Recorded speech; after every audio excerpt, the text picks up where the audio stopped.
Guys, I chose to make an update video on the jigsaw puzzle. Um, I changed out the mobo. This is the original mobo.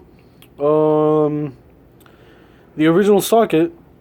Well, rather the BIOS for this motherboard. Only supports up to that Pentium D that was in it. Which is really unfortunate because I had a Pentium Core 2 Duo sitting around and couldn't use it, even though it was the same exact socket. It's a LGA 775. But what I did find out by measuring it out, it's that the boards are micro ATX, so I could fit basically anything I want in here. It's not ITX, it's ATX.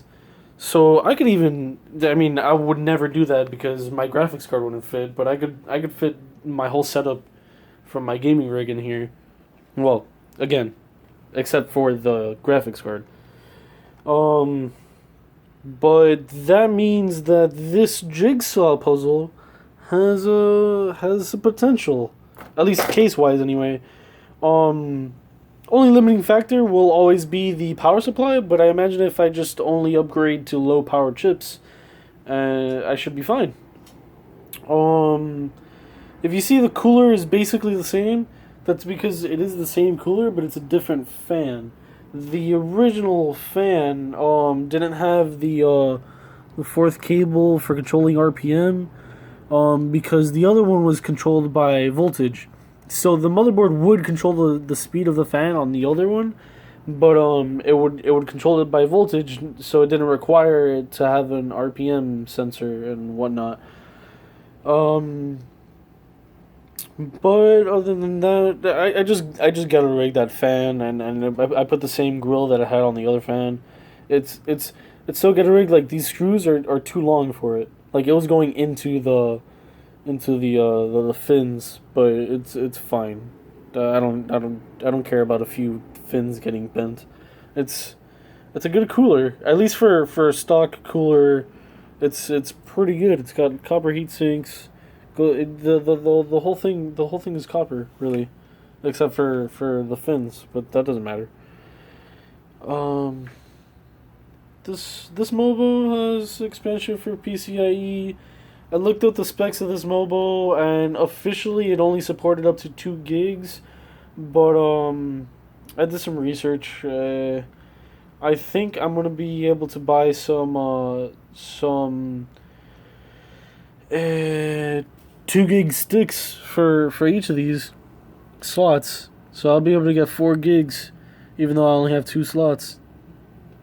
Um, Supposedly this processor supports up to 16, but it's like if I'm already experimenting with 4 gigs, I probably shouldn't, go crazy, especially because the RAM for these older RAM sticks are actually kind of expensive unless you get them used, and I don't really buy many used things, so yeah.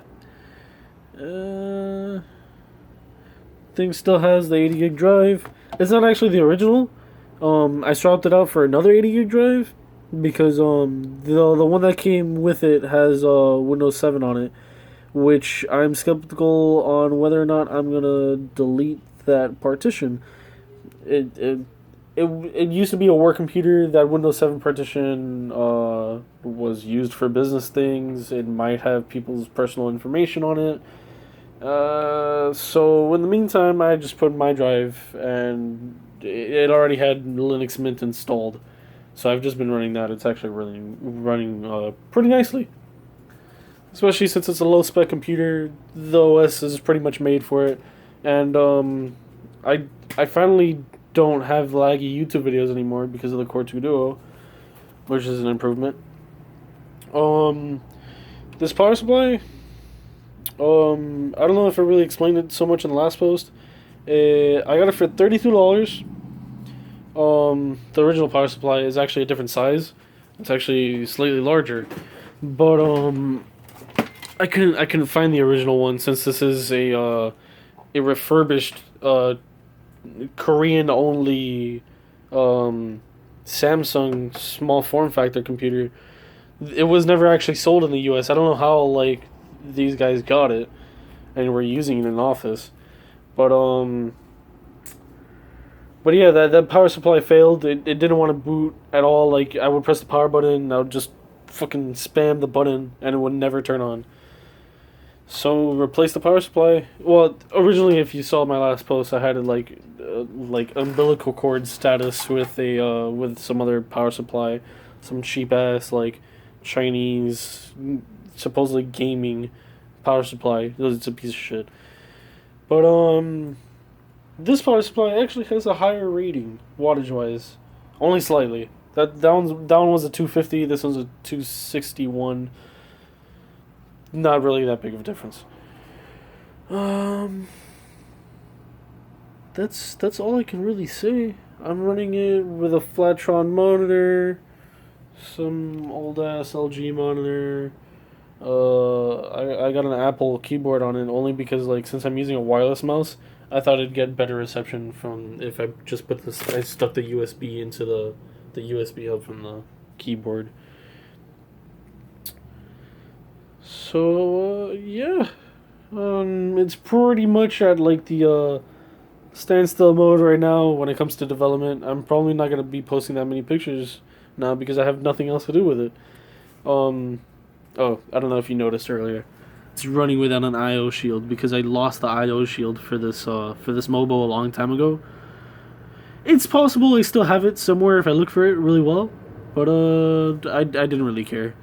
I've ran this mobile before without an I/O shield. The only thing that really matters is that you need to be careful with it. Um, if I do stay with this mobile, which I most likely will, I'm probably gonna invest in like an older like 1 gig graphics card, just to make sure that I could get like HD video working perfectly without any lag or frame skips and whatnot. Cause once in a while I do get graphics glitches even on this, even though I'm running Linux. It's not the best running computer ever, but it's going places. Other than the power supply, I haven't spent any money on it, and I've done a lot to it. So yeah, I guess I'll see you in next time whenever the hell I get something else for this thing.